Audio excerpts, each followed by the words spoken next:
오늘은 우리가 사무엘상 22장으로 가겠습니다. 이제 사울의 기도는 마치고 오늘부터 우리가 다윗의 기도로 들어가 보도록 하겠습니다. 사무엘상 22장 1절에서 5절 말씀까지.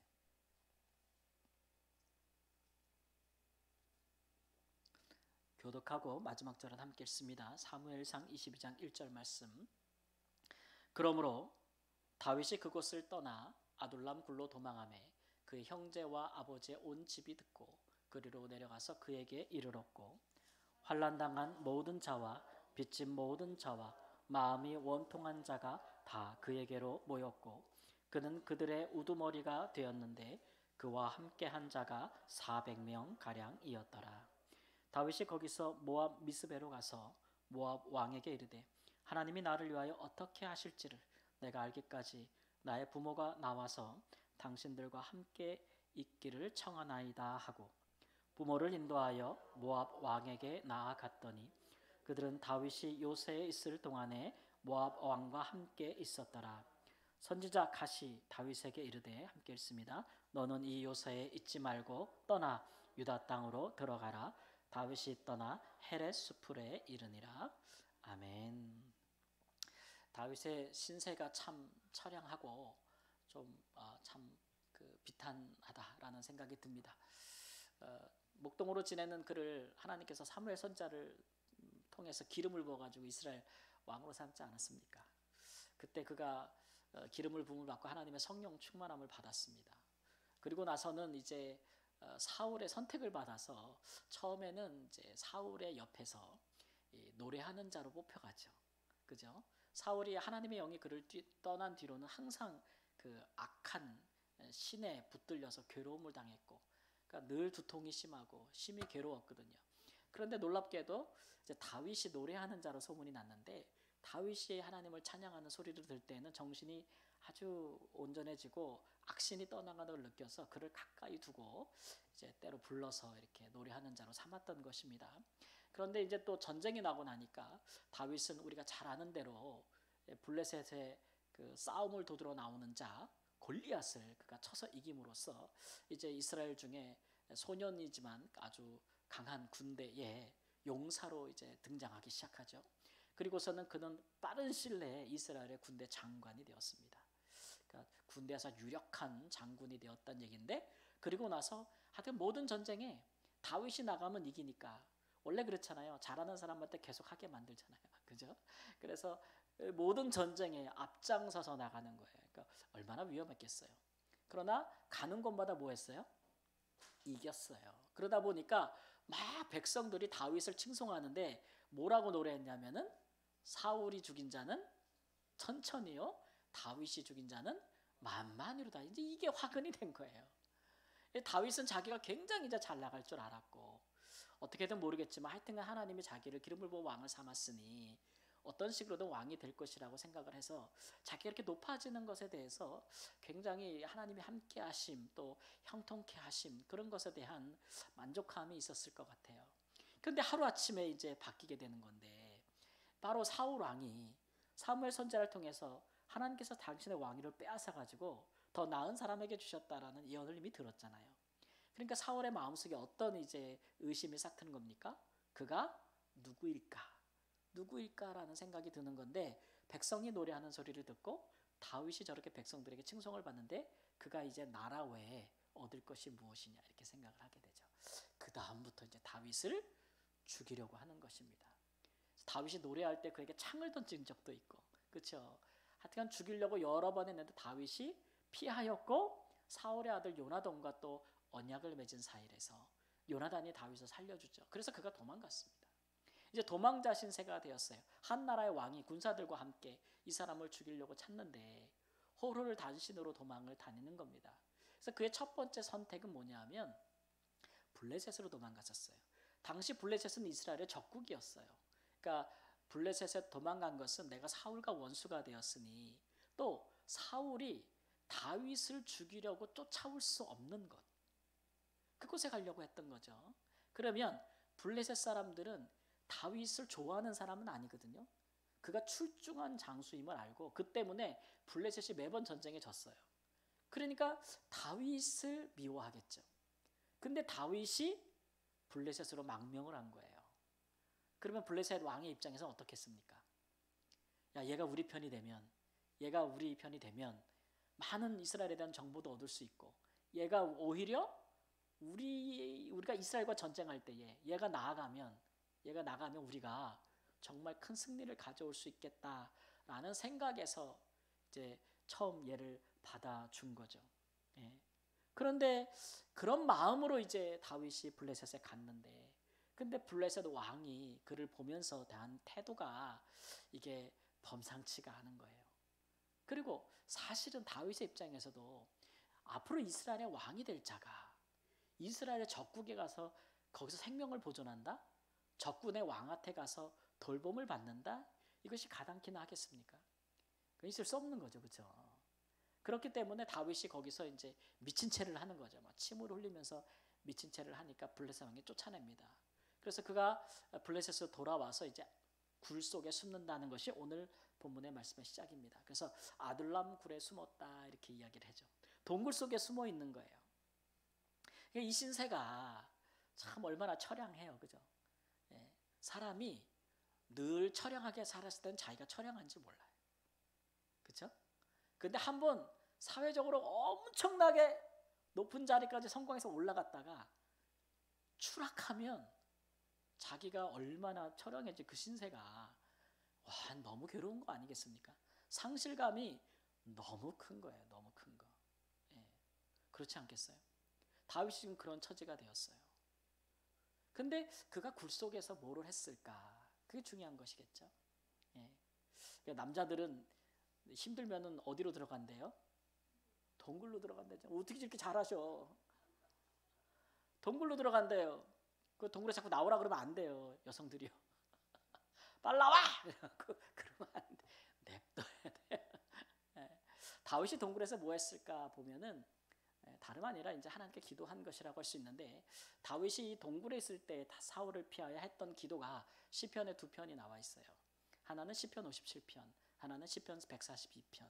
거기 나와 있습니다. 거기 내용을 이렇게 쭉 살펴보면 다윗이 너무 억울한 거예요. 내가 잘못한 게 뭐 있어요? 자기가 잘못한 게 뭐 있어요? 자기가 처음부터 왕이 되려고 그랬어요? 하나님이 왕으로 삼았잖아요. 기름 부은 것도 하나님이고. 자기가 잘못한 게 뭐 있어요? 전장에 나가서 자기 목숨을 바쳐가지고 이스라엘을 위해 싸운 것밖에 없잖아요. 하나님을 위해 싸운 것밖에 없다고. 물론 다윗의 마음에 정치적인 야망이 없었던 것은 아닙니다.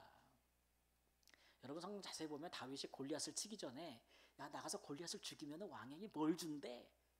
거듭거듭 확인해요.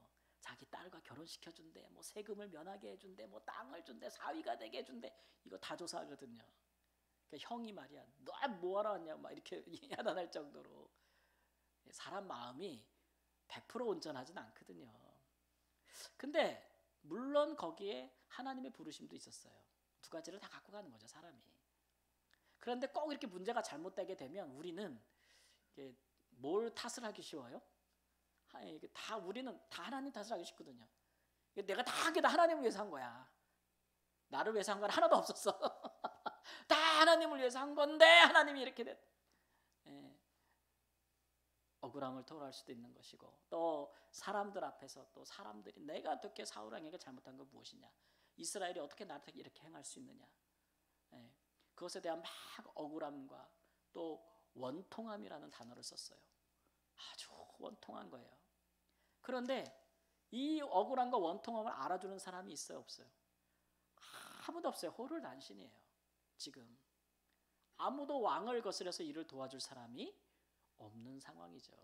그때 그가 거기서 동굴에서 하나님께 울면서 부르짖었다고 나와 있어요. 그러니까 여기는 이 동굴은 물론 동굴이긴 하지만 다윗에게는 예수님 말씀에 의하면 이게 마치 하나님 앞에서 홀로 서서 기도하는 골방 같은 곳이죠. 골방. 예. 동굴이 보여주는 이미지가 뭐예요? 동굴 안에 들어가면 어때요? 환해요? 비탄하는 어둠이지 않습니까? 다윗의 인생이 지금 가장 어두울 때 거기서 그가 거기를 기도의 골방을 삼아서 하나님 앞에 부르짖으면서 울면서 기도하고 있고 자기의 심정을 다 토로하고 있다 그랬어요. 자기 얘기를 다 하는 거지. 마음에 막 안에 있는 막 그 속 얘기를 하나님 앞에 다 털어놓고 있는 거예요. 예. 시편 57편 보니까 나는 지금 어떤 상황이냐면 마치 사자들이 나를 둘러서서 죽이려고 하는 상황과 같다 그러고, 막 불태워 죽이려고 막 주변에 불이 막 타오르고 있는데 나 거기서 불타 죽기 직전이라고 막 얘기하고 있거든요. 시편 57편에 보면은.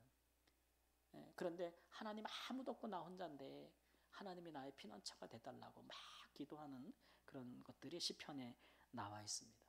근데 놀랍게도 이제 마지막에 시편 57편과 142편의 결과가 뭐냐면 끝에 가보면 우리가 잘 아는 거예요. 57편 보면 내 마음이 확정되고 내 마음이 확정되었사오니 내가 하나님께 노래하리로다 이렇게 얘기해요.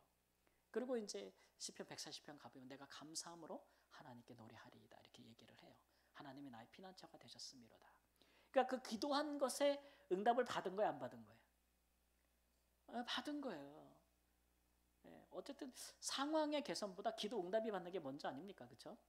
하나님 마음에 주신 거예요. 찬양할 마음을 주시고 마음에 내가 너의 피난처가 될 것이라는 마음을 주시고 자기 기도 응답을 마음에 이미 받은 것이에요. 이 아둘람 굴에서 그런 일이 일어났다는 거죠. 우리 인생에 살다 보면 가장 어두울 때가 있어요. 여러분 어디로 가시겠어요? 가장 어두울 때, 빛 하나 없고 어두울 때, 홀로 남은 것 같을 때 하나님 앞에 가서 부르짖고 기도하는 골방에 들어가시면 옳은 줄 압니다. 은밀한 중에 보시는 우리 하나님이 갚으신다 그랬어요. 이것은 못난 사람에게 주시는 훈련의 과정이 아니고 사실은 하나님이 쓰시고자 하는 사람에게 주시는 연단임을 우리가 알아야 돼요. 하나님이 굴 속에 쳐넣는 거예요. 거기서 뭐 마늘 먹고 쑥 먹으라는 얘기 아니고 하나님께 뭐 하라고요? 기도하고 부르짖으라고. 하나님과 그만큼 깊은 데서 하나님을 만나야, 하나님을 깊은 데서 만나야.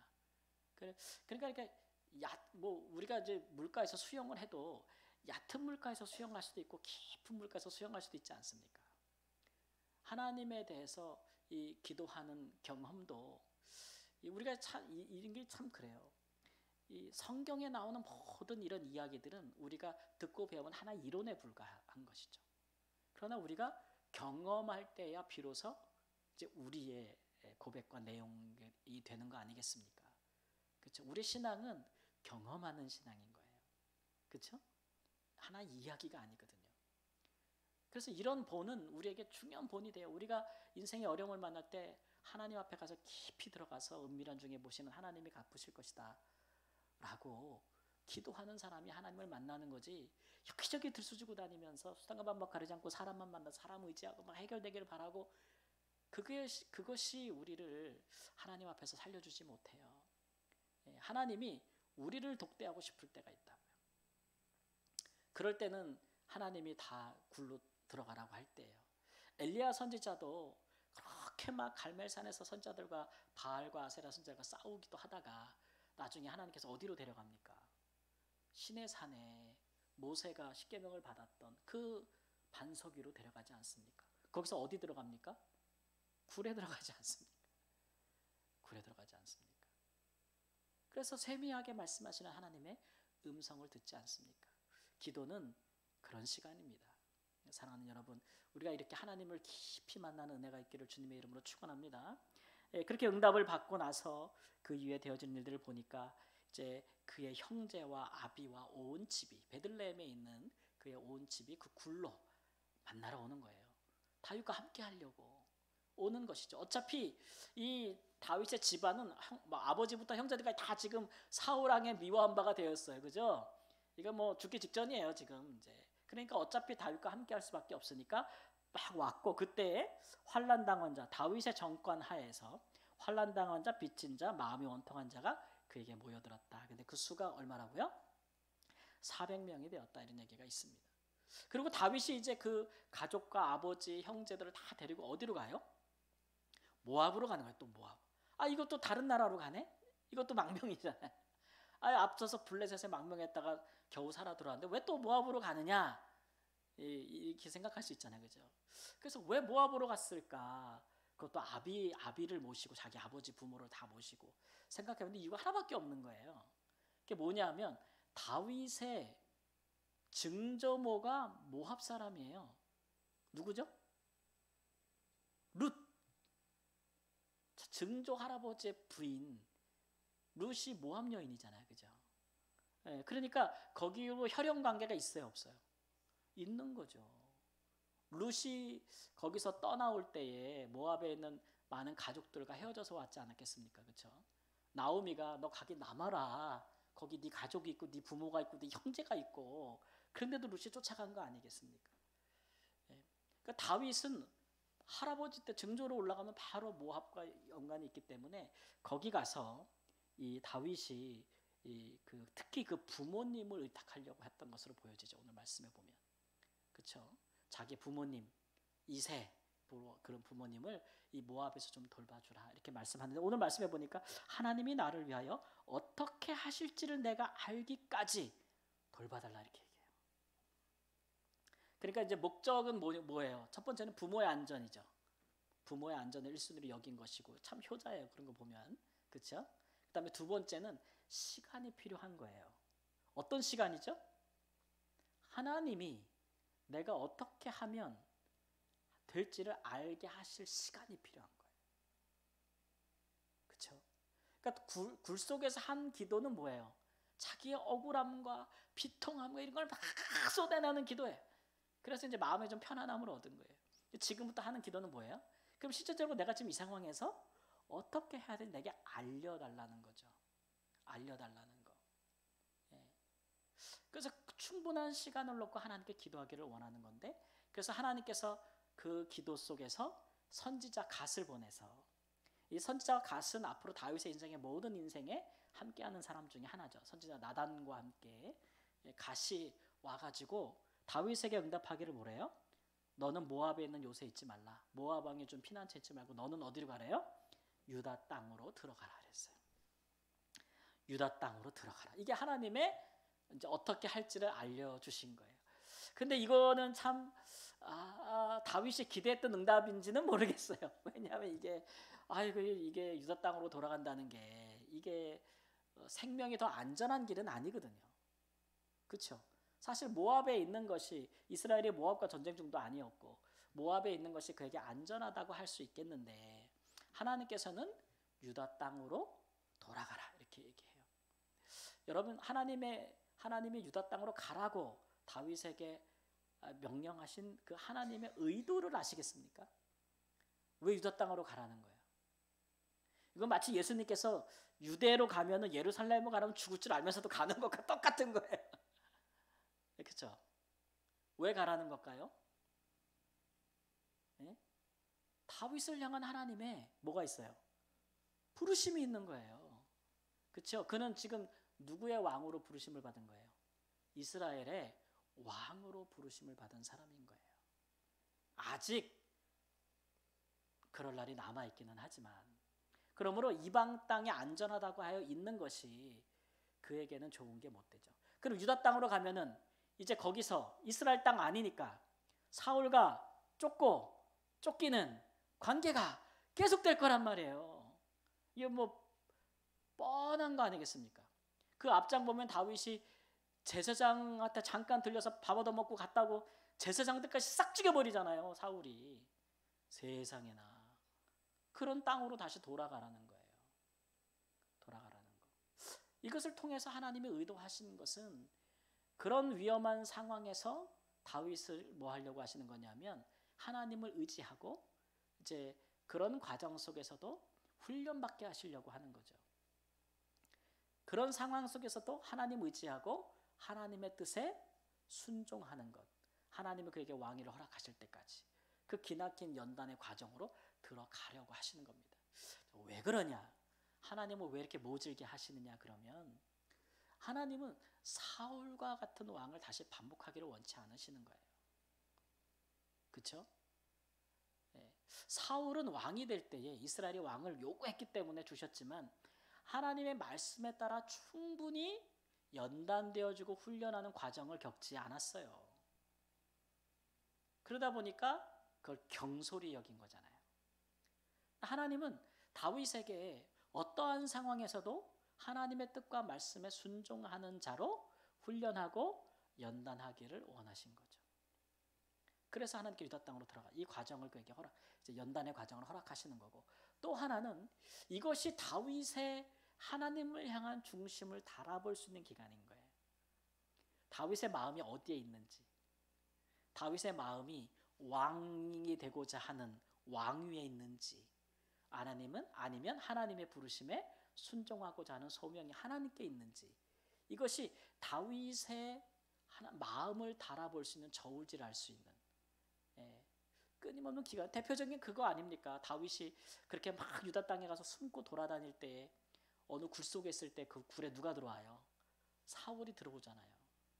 그냥 칼을 빼서 죽일 수 있는데 거기 굴 안에 왜 들어왔어요? 왕이 왜 똥 싸러 들어왔어? 굴 깊숙이 숨어있는데 거기에 똥 싸러 들어왔단 말이에요.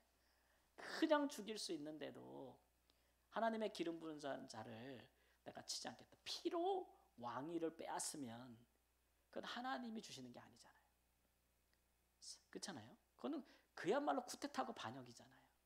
그러니까 그렇게 이스라엘의 왕이 된다면 그가 이스라엘을 통합할 수가 없는 거예요. 그런 왕은 아니죠. 피로 세운 왕국이 아니잖아요. 그래서 이제 이런 모든 과정이 다윗에게는 하나님 앞에서 자기 자신의 신앙의 순수성, 그리고 하나님의 부르심에 대한 자신의 충실함, 충성됨, 이런 것들을 이제 저울질하고 확인하고 시험하는 기간들이 되는 것이죠. 여러분, 하나님의 사람들에게 그런 과정이 필요하겠습니까? 안 하겠습니까? 지도자에게는 반드시 필요합니다. 어느 공동체의 지도자로 서기 위해서는 하나님 앞에 훈련받는 과정이 꼭 필요해요. 그런 사람이 지도자가 돼야 돼요. 우리가 만일 준비되지 않은 사람들을 지도자로 세우면 어떤 일이 벌어지겠습니까? 준비되지 않은 사람들은 어렵고 힘든 상황에 이끌어갈 만한 소신이나 의지가 없어요. 지혜도 없고. 그렇죠? 그게 이제 백성들의 지혜라 할 수 있을 것인데 하나님도 마찬가지예요. 다윗을 이렇게 훈련시키시는 거예요. 그래서 그에게 유다 땅으로 올라가라 이렇게 하시는 것입니다. 그러니까 항상 우리가 생각할 때에 하나님께서 우리에게 어떻게 하실지를 알려주시기까지 기다리는 기도의 마음이 필요하죠. 우리는 너무 좀 성급하고 또 조급할 때가 있어요. 상황이 너무 급박하니까. 사울왕도 그랬잖아요. 상황이 급박하니까 하나님을 생각 안 했어요. 근데 하나님은 우리에게 상황의 급박함보다도 더 중요한 것이 하나님을 기다리는 거죠. 하나님을 기다리는 그 마음도 중요한 것이고, 또 기다린 만큼 하나님이 내게 분명히 말씀하셨을 때에 우리가 유불리를 따지지 않는 것이 중요합니다. 하나님이 내게 분명히 말씀하셨는데 내가 그 길로 갈 때 어려움이 예상된다고 이게 하나님 뜻이 아니라고 말할 수 없는 거예요. 그렇죠? 때로는 하나님께서 사람들이 많이 찾지 않는 곳, 좀 좁고 험한 길을 우리에게 가라고 하실 때도 있는 거예요. 자, 그렇게 하시는 이유가 뭘까요? 하나님 앞에 하나님 우리한테 너 이 짐 좀 지고 가라. 너 좀 어려운 일 가봐. 라고 말씀하실 때는 무슨 마음으로 그렇게 하시는 걸까요? 요놈의 자식 한번 골탕 한번 먹어봐라. 그런 마음일까요? 그런 마음 아니죠. 우리 하나님은. 그렇게 하심으로써 우리가 하나님의 사람으로 더 단련되기를 바라시는 것이고, 앞으로 우리를 통해 일하실 때 그만한 상황, 더 많은 상황, 더 큰 일들이 남아있기 때문에 그것을 헤쳐나가기 위해서는 이런 과정이 필요하다고 생각하시는 거예요. 여러분, 왕이 되는 게 중요하지 않지 않습니까? 왕으로서 어떻게 통치하느냐가 더 중요한 거 아니겠습니까? 왕이 되기 전에는 왕 되는 게 중요해 보여. 그죠? 근데 사실 왕이 되면 왕으로 준비되지 않는 사람은 왕이 되는 것이 그에게나 모두에게 불행이지 않습니까? 우리 크리스찬들은 그런 시각이 있는 거잖아요. 우리가 하나님 앞에 뭐를 놓고 막 기도해. 하나님 이거 돼야 됩니다. 아니면 우리가 에스라나 느헤미야처럼 하나님 내가 왕에게 은혜를 얻게 해주십시오. 막 이래가지고 내가 어떤 지위가 올라가고 막 이런 거, 좋은 세상에 성공하는 거, 그런 거 문제 해결 좋아요. 근데 그게 중요한 게 아니잖아요. 그래서 그 다음에 뭘 어떻게 할 건데 하나님은 거기까지 바라보는 거예요. 네가 국회의원이 되고 싶어? 국회의원 돼서 뭐 할 건데? 이거 하나님 여기에 관심이 있는 거예요. 네가 목사가 되고 싶어? 어떤 목사가 되고 싶은데 그런 거 아닙니까? 그러니까 하나님이 솔로몬에게 왕이 된 솔로몬에게 1,000번째 드릴 때 내가 무엇을 원하느냐 물어보셨을 때 이게 뭐 네가 원하는 거 다 줄게 이런 마음 아니잖아요. 너 어떤 왕이 되고 싶은데 그래서 왕으로서 어떻게 할 건데 그 중심을 보고자 하는 거잖아요. 우리 하나님은 그런 거거든요. 근데 우리의 시야가 너무 단편적이면은 우리는 거기까지 보지 못하는 거예요. 그냥 당장 눈앞에 있는 거 하나님 요거 주시면 그게 목적인 거예요. 그게 목적인 거예요. 거기에는 훈련이라는 게 없고 연단이라는 게 없어요. 준비라는 게 없죠. 가진들 그것이 유익이 안 될 때가 많아요. 최근에 어떤 우리 성도님에게 어떤 중요한 일들이 계획했던 것들이 안 된 일이 있었어요. 근데 제가 그것을 놓고 많이 마음에 두시던 일이 안 됐으니까 노력을 많이 했는데 저도 마음에 그게 짐이 돼서 기도했거든요. 기도하는데 새벽에 어찌 문자를 보낼까 생각하고 있는데 하나님 제게 주신 말씀이 그거였어요. 하나님께서 근심이 없는 선물을 주시려고 지금은 하나님께서 이것은 아니라고 하신 것 같다고. 우리가 세상에서 많은 축복을 받을 수 있거든요. 뭐 물질의 축복을 받을 수 있고 잘 될 수 있어요. 근데 그런 것들이 큰 근심과 함께 오면은 우리에게 아무 유익이 안 되거든요. 그렇죠? 큰 근심이 함께 오면은 받은 게 유익이 안 될 때가 많아요.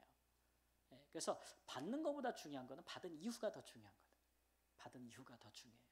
그래서 하나님께서 우리에게 이렇게 조금 무거운 짐을 주실 때에는 좀 좁은 길을 험한 길을 가라고 하실 때에는 앞으로 우리가 해야 할 일들과 일어날 일들을 보시고 그것들을 우리가 감당하기에 이런 훈련이 필요하다고 여기셔서 우리에게 지금 허락하시는 일이라 생각하시니 하나님이 유다 땅으로 가라 할 때는 너 가서 죽어라 그러고 하겠냐고요. 가서 죽어라 이러고 보내시겠냐고요. 아닐 거 아니에요. 그죠? 유다 땅으로 가라 하시면 뭐예요? 가도 뭐 하겠다?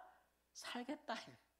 죽어도 살겠다 라는 약속과 함께 보내시는 거 아니겠습니까? 그러니까 그런 부분은 우리가 미리 경험한 것은 아니기 때문에 그건 뭐 해야 되는 부분이에요? 믿어야 되는 부분이에요.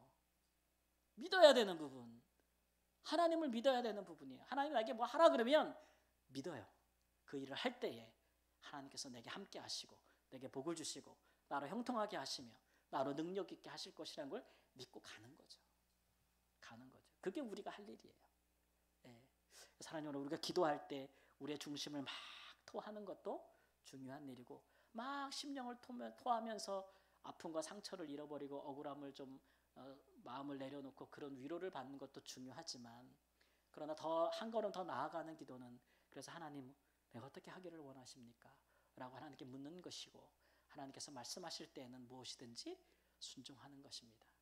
그래야 우리가 정말 정금 같은 믿음으로 거듭나고 하나님이 어디에 내놔도 이만한 믿음은 찾아볼 수 없노라라고 말씀하시지 않겠습니까? 그 믿음으로 우리가 하나님 앞에 칭찬을 받을 것이요 그 믿음으로 우리가 하나님께 상급을 받을 것임을 믿습니다. 그렇게 하나님께 기도로 나아가는 은혜가 있기를 우리 주 예수님의 이름으로 축원합니다. 아멘.